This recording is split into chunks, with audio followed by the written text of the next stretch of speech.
So continuing this here on the two sons, but when we look at the whole scope of things between the lost sheep and was found, the lost coin and was found, and then the lost sons that were found. Now, the story speaks of one of them in each instance that's lost.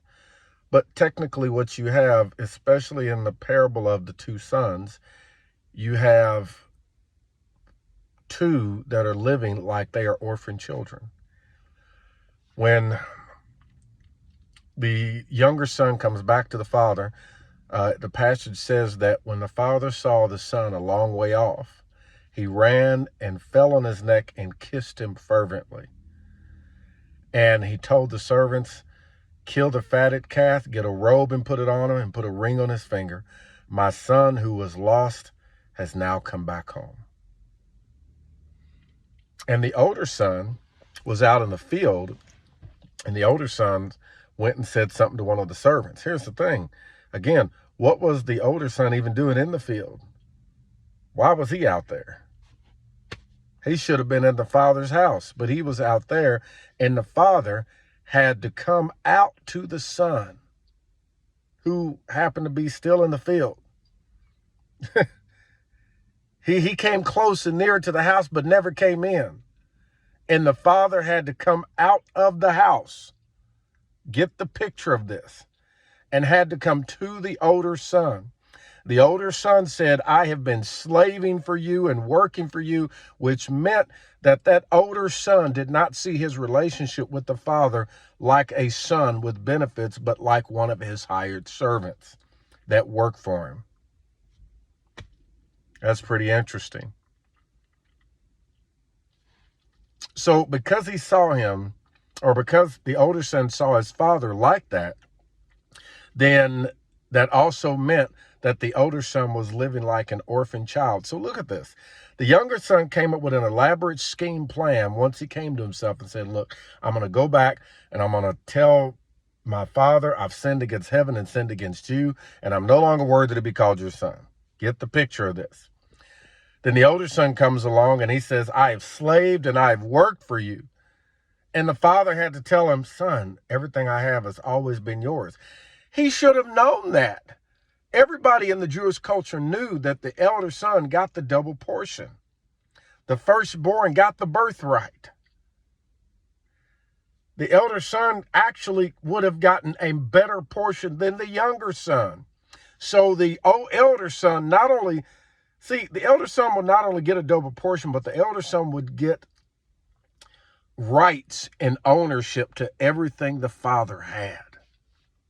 See that for a minute.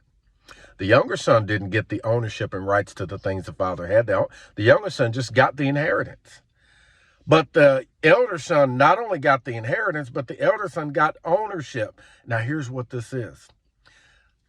When an older son came of age, around 30 years of age, the father would stand and say publicly, the father of the house would say publicly, this is my son. I am well pleased in my son. My son is now responsible and able to make decisions and operate the family functions and decisions and business as me in my stead without my prior pre-approval. I have already set my stamp of approval on my son, and my son can now operate like me. That's actually what happened. So if anybody knew better, the older son knew better. The older son should have known their rights. And see, the older son was to live out and display the same kindness and love in nature that the father showed in this story that Jesus was telling. So it's not a tale of a prodigal son. It's a tale of two sons, and both sons in this story happen to be lost. Or in other words, neither one of them knew and took benefit or partook of the benefits of being a son. Other words, they lived like they were servants. Because look at this. One went out and partied and squandered all the inheritance away and then had to work like a slave and a servant, not live like a son. And then the other one was living in the field right next to the father's house and wasn't living as a son because he said, I have slaved and worked for you. You're a son. You shouldn't be slaving over anything. But they didn't live like that. And that was the whole purpose and point of this parable that Jesus told of the two sons. But it wasn't just about the two sons. You got to culminate all three of them because Jesus told 3 consecutive parables, and in each one of them, here's the overall theme. There was a lostness and then there was a foundness. The healing came in being found. The restoration came in the foundness. And he parallels this with being dead as well. So being lost is the same as being dead, or in other words, not knowing the way, or not knowing that you are a child of God, not knowing that you partake of the same benefits as Jesus does, the elder son. You have the same rights and privileges that your lostness is. Listen, here's the craziest thing about this. You realize the lostness, sorry about that glare, the lostness between the sons was only in their own minds. You realize neither one of them were living like a child of their father, and yet how the father felt about them never changed. Here's what changed. They changed. They had a perspective of the father that wasn't right. The younger son knew enough that he was a son, but he also didn't believe enough that the father would accept him. So he had already chalked up, the father's never going to take me back as a son. He's going to disown me. So I'm not even going to ask for my rights as a son. I'm just going to tell him, I know I'm not worthy to be called your son. And then the elder son was like, hey, I've always been here, but I don't even feel like a son because I'm slaving and working for you. And you never even given me so much as a young goat.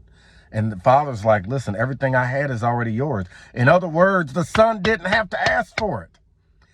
You being the elder son, the father already gave it to you.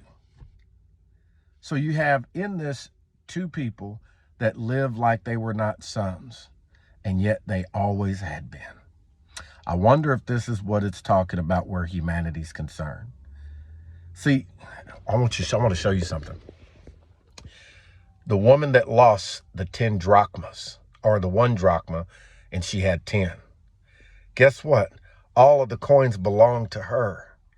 You can't be lost if you first have not belonged first. In order to be lost, you have to first have belonged. Look here. Let me show you something. I have my car key right here, okay? And in order for this car key, this one right here, to be lost, it first has to belong. And it has to have ownership. And it has to belong to someone. Well, this key belongs to me. And you belong to God. I don't mean ownership in the sense that God dictates the things of your life, but ownership in the sense that you carry the same fabrics of DNA and nature that God carries. You do. You do. And in the story of the sheep that was lost, the sheep belonged. The coins belonged. The sons belonged. I think the theme is more on your belongingness, your continued, always belongingness versus your lostness. We have made the focus on our lostness and separation when Jesus is actually making the focus on our belongingness and our connection and union that has always been there. The lostness only is in your own mind. It is in your own perspective and how you see God. And if you see God as one that you are separated from because of maybe your radical living, or maybe you're like that coin and you got swept away up under something where nobody could find you and see you, and the Father had to sweep everything out of the way to find you. Or maybe you're like that lost sheep that left the herd and tried to strike out on your own, or the flock rather, and you wanted to go over away from everybody else, and the shepherd came and looked for you. Why? Because you belong. That's why. The good news is not about you receiving Jesus or looking for Jesus. The good news is that Jesus came to you to let you know that you've always belonged, you've always been in union, and you've never been lost. Your lostness has only existed in your own perception and how you've seen things. But the good news is, just like this glaring light here, is to show you that you've always belonged. Be blessed. Have a great day. And remember, you are loved.